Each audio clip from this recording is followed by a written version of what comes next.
Assalamualaikum, apa kabar murid-murid cikgu? Okey, baiklah, hari ini pendidikan seni kita akan belajar unit 2. Tajuknya Malaysia Kita. Okey, kita akan belajar tentang teknik montage. Okey, apa itu montage? Okey, montage merupakan teknik guntingan dan tampalan imej yang disusun mengikut tema. Maksudnya di sini kita ambil gambar tu, kita gunting, kemudian kita tampalkan imej-imej itu mengikut tema. Okey, imej-imej tu boleh kita dapati ataupun gambar-gambar tu kita boleh dapati daripada pelbagai sumber. Antaranya internet, buku, buku-buku lama, buku-buku terpakai. Jangan sesekali kamu pergi gunting kamu punya buku teks, itu kita pinjam saja, tidak boleh gunting. Kita kena jaga dengan baik. Kemudian majalah, majalah-majalah lama yang dulu ibu-ibu kita punya, dorang tidak guna sudah, jadi bolehlah kita gunakan. Kita gunting gambar yang kita mahu, kemudian mengikut tema baru kita tampal. Seterusnya komik, komik-komik lama, komik-komik yang tidak digunakan lagi. Kemudian kalau kamu nampak dalam buku teks muka surat 14 tu ada gambar montage sebagai contoh, iaitu bertemakan rakyat Malaysia. Ada gambar rakyat Malaysia yang berbilang kaum, ada gambar makanan tradisional rakyat Malaysia, dan juga bangunan-bangunan yang menjadi simbol kebanggaan rakyat Malaysia. Jadi gambar itu disusun, digunting, disusun dan ditampal dan akhirnya menjadi montage. Itulah montage ya murid-murid. Kemudian murid-murid tengok di muka surat 15 dalam buku teks kamu. Okey, tentang ruang. Okey, ruang itu wujud apabila objek disusun mengikut jarak dan luas permukaan tertentu. Okey, ruang merupakan jarak antara objek.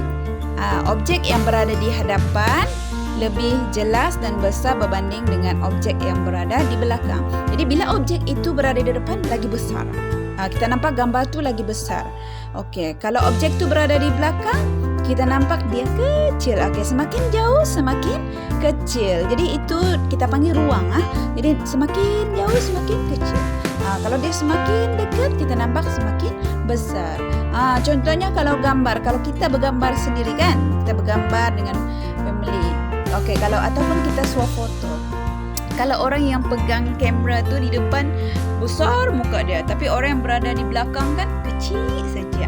Begitu. Itu maksudnya ruang, iaitu jarak antara objek. Okey.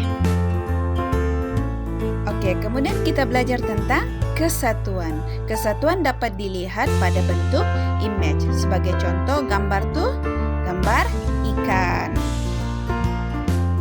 Dalam gambar ikan tu, kesatuan imejnya terdapat pelbagai jenis ikan. Jadi semua jenis ikan disusun cantik-cantik. Nampaklah suasana di dalam laut, di dalam air, pelbagai jenis ikan. Kemudian gambar yang kedua tu muka type.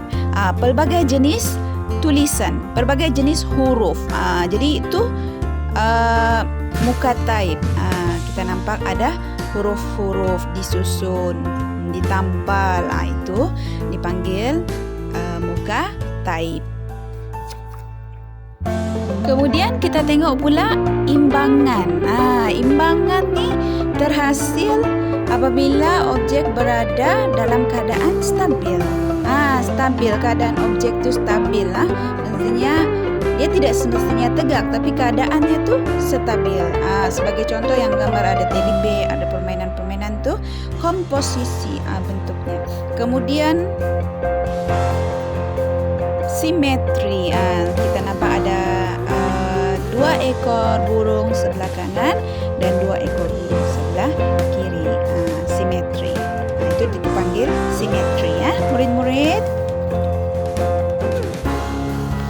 Baiklah, tugasan murid-murid ialah menghasilkan poster perayaan. Okey, jadi murid-murid murid-murid perlu menghasilkan poster dengan teknik montage. Jadi, murid-murid boleh gunakan apa saja media yang terdapat di rumah, macam sampul sampul yang ampau tu.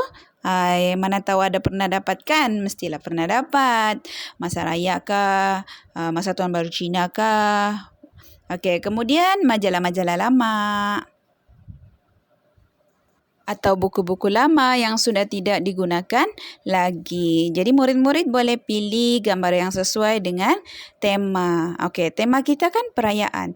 Tapi sekiranya murid-murid tidak dapat gambar perayaan, murid-murid boleh bebas pilih tema. Apa saja tema? Tema tentang alam semula jadi ke, tema tentang apa-apa saja yang tidak membebankan murid-murid. Tema boleh bebas. Kemudian tampal kertas warna sebagai latar poster. Sekiranya murid-murid tidak ada kertas warna, tidak mengapa, di kertas putih pun boleh. Cikgu terima juga. Dan keempat, susun dan tampal gambar bagi menampakkan ruang, imbangan dan kesatuan seperti yang kita belajar tadi. Okey, kemudian murid pilih dan tampal muka type yang sesuai dengan tema. Okey. Alatan yang murid perlukan ialah seperti gunting, gam, kertas lukisan, kertas warna, media ni macam majalah, buku-buku lama, internet dan kalau ada stiker boleh gunakan stiker. Dalam buku teks muka surat 17 ni ada juga contoh hasil karya poster menggunakan teknik montage. Baiklah, cikgu harap murid-murid dapat menyiapkan tugasan yang cikgu berikan ini dan jika sudah siap nanti bolehlah hantar kepada cikgu. Selamat belajar murid-murid.